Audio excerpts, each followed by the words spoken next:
What is up, ProGuides family? I hope you're doing great because today we've got a good one. Today we're going to be telling you the #1 reason you aren't improving at Counter-Strike Global Offensive. I know a lot of you might feel that you're stuck in your current rank, so if that's the case, you're in luck because we're going to help you out with just that. Before we get into that though, it is of course, and how could it not be, that's right, it's time for our question of the day. And our question for today is going to be, what is your favorite off-meta gun? Personally, I'm a big fan of the XM, and I think it can really destroy as long as you use it at the right distance, but on maps like Inferno, that's really not that difficult. But what's yours? Let me know in the comments section. Anyway though, enough about that. Let's start talking about improving. The #1 reason you aren't ranking up is because you lack fundamentals. Fundamental skills, or fundamentals in short, are the skills that are necessary for everything you do in CS. Without good fundamental skills, you can't know all kinds of stuff about the game. Maybe you learn all kinds of nade lineups or you've seen all kinds of cool plays, but it won't really matter because you'll still be a bad player. Fundamental skills in Counter-Strike are infinitely important if you want to improve, and without them, you're simply just a bad player. Some fundamentals you might think of are aim, movement, weapon control, but also angle knowledge, grenade skills, and the ability to work off of and with teammates. The CSGO fundamentals, like the name suggests, are the skills or the foundation that you as a CS player are built on. You could have watched thousands of demos and know exactly what your opponent will do, but without at least decent fundamental skills, you won't be able to do anything with that info, or at least not anything meaningful. You may know all the smokes in the world, but if you don't understand when and how to use them, you're still out of luck. When it comes to matchmaking, or even face it, rarely does the team with worst fundamental skills win. It can happen, but only ever if the other team starts doing some amazingly stupid things, or if the team that lacks fundamentals makes up for it by having really good chemistry and are used to playing together, maybe even having pre-set up strats. But then again, you could technically contribute that to their ability to work off of teammates, which again, is a fundamental skill. So even then, you could make a case that the team with at least some better fundamentals won. The reason fundamental skills are so important is because without a good ability to aim, counter-strafe, and pre-aim, you're going to just get farmed by people that do. If you're pushing a guy, let's say default on A Mirage, it doesn't matter that you mollied him out of position. If he's able to kill you regardless, you might have made the right play, possibly even had an advantage, but you didn't get the kill, and therefore likely not the round either. If we flip it on its head and now you're the guy defending, if you catch the person with better fundamentals off guard and you get a few shots in without him being able to react, then well done, you made the right play and had a big advantage. But if your shots didn't connect and he turns on you and kills you anyway, you're still out of luck and probably end up losing the round regardless. The hard thing about fundamental skills is that you don't automatically improve them by just playing the game.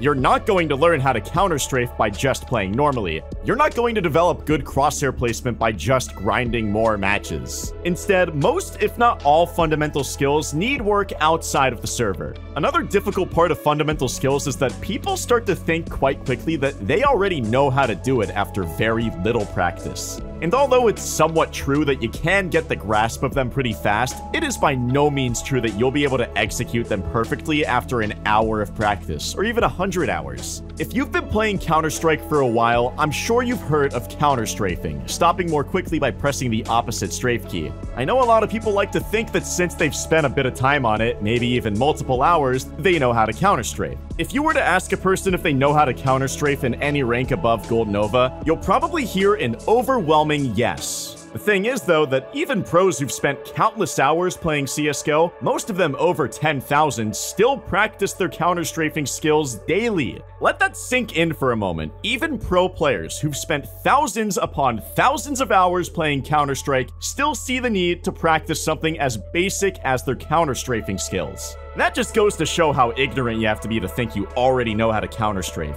Yes, it's probably true you understand the concept. Maybe it's even true that you are indeed able to counter-strafe somewhat decently, but you're far from done with improving at it. The reason you might feel that way is because when you're just learning about something for the first time, you'll see improvements much more easily, but once you get a basic sense of it, improving further will go slower and slower. That extra 5 to 10% though that you get from that extra practice will make a massive difference. So pros are very much willing to put in the time. If you really want to start improving once again, you will have to get rid of the illusion that you're a perfect player, and you'll have to accept and embrace the fact that there's still a lot of room for improvement. Once you realize that and start looking for the areas within your fundamentals that need the most work, you'll start improving again as long as you do indeed put in that work. If you have trouble seeing what areas you need to work on most, I'd highly recommend getting a coach from ProGuides.com to help you out with it. We have some of the world's best coaches there, which can help you out with whatever you need help with. If you're not really sure what you'd like or what you can expect from a coach, don't worry. Here's my recommendation. So if you'd like to improve as much as possible with the help of a coach, and you don't have a set thing that you'd like to improve on, I'd always just advise watching a demo live together. You can also go for the option where you hand in a demo and get advice later. That's great too.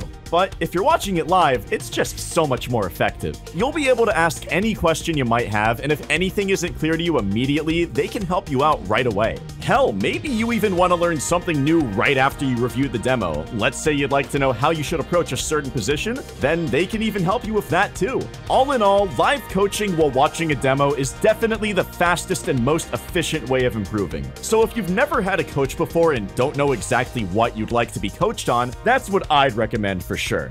Anyway though, now that you realize that if you want to improve, you need to work on your fundamentals, it's just a question of how. Don't worry though, we were very much prepared for that question, so we're definitely going to help you out with that. So of course your fundamental skills can be divided into a few other skills, each of them require a bit different practice exercises. Let's begin by talking about how to improve your aim.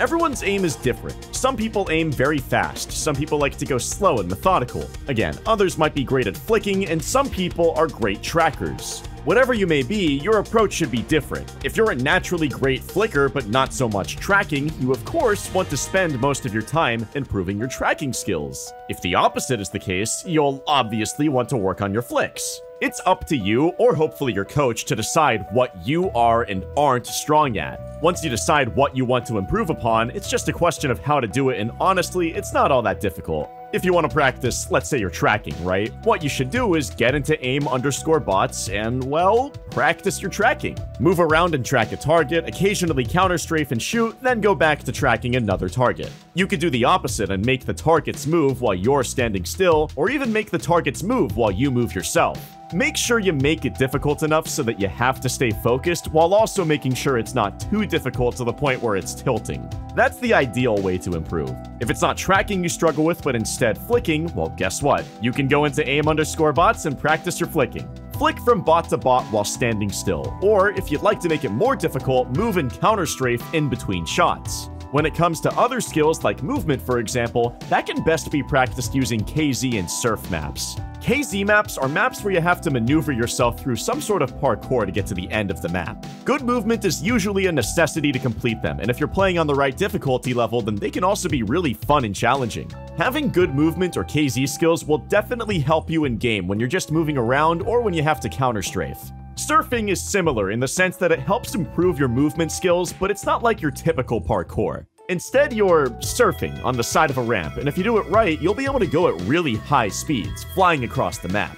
Pro players like Rops are just one example of players who were first big in the CSGO movement scene before they became a pro. And if you look at his gameplay closely, you'll definitely notice it. His movement is just so crisp. Learning angles is also not that difficult. I'd advise using the YPrac maps and going into pre-fire practice. Now you can walk onto whatever side or area of the map you'd like to practice on, and bots will be spawned on all the angles you might come across in game. When it comes to grenade skills, it's honestly even simpler. Just going into an offline server. By typing map space DE_map you'd like to play in console, so for example, if you'd want to practice your nades on Mirage, you type map space DE_Mirage in console and it'll show up. Once you get onto your desired map, just type bot_kick, SV_infinite_ammo space 2, MP_ignore_round_win_conditions space 1, MP_start money space 16,000, and lastly, MP_restart game space 1. Now you'll be free to buy whatever equipment you desire, and you'll be free to practice all kinds of grenade throws. I'd advise going onto an area of the map you play a lot and just thinking about what scenarios you might come across and what grenades you can use to counter them. If you like playing under balcony on Ace Site Mirage, then you want to know a flash that can blind people on Ramp and Tetris. If instead you find yourself at B more often, finding a flash that can help you out there is what you need. There's an infinite amount of nades that can be thrown in Counter-Strike, and there's hundreds of lineups that you might want to know on each map. Therefore, simply learning grenade lineups isn't really all that useful unless it's a set smoke or Molotov for an important position on the map. Instead of that, you want to develop an ability to come up with nades on the fly. To do that, you'll just have to go around and experiment throwing different nades from different spots and to different positions. That way, if someone asks you to throw a nade you don't have a lineup for, you won't be left with no options. Lastly, when it comes to playing around your teammates, I'd advise playing lots of wingman with a friend and really focusing on your team play above anything else. That way, you'll both improve a lot, I can promise you that. Well guys, that's going to be all right now. I hope this video really motivated you to get out there and start working on your fundamentals, so if it did, or even if you just enjoyed watching the video, and since you watched to the end, you probably did, make sure to leave a like, subscribe, and also check out the rest of the channel because we've got loads more great content on there. Lastly, don't forget to head on over to ProGuides.com and order yourself your very own personal coach. With that, I wish you a great rest of your day and the best of luck improving.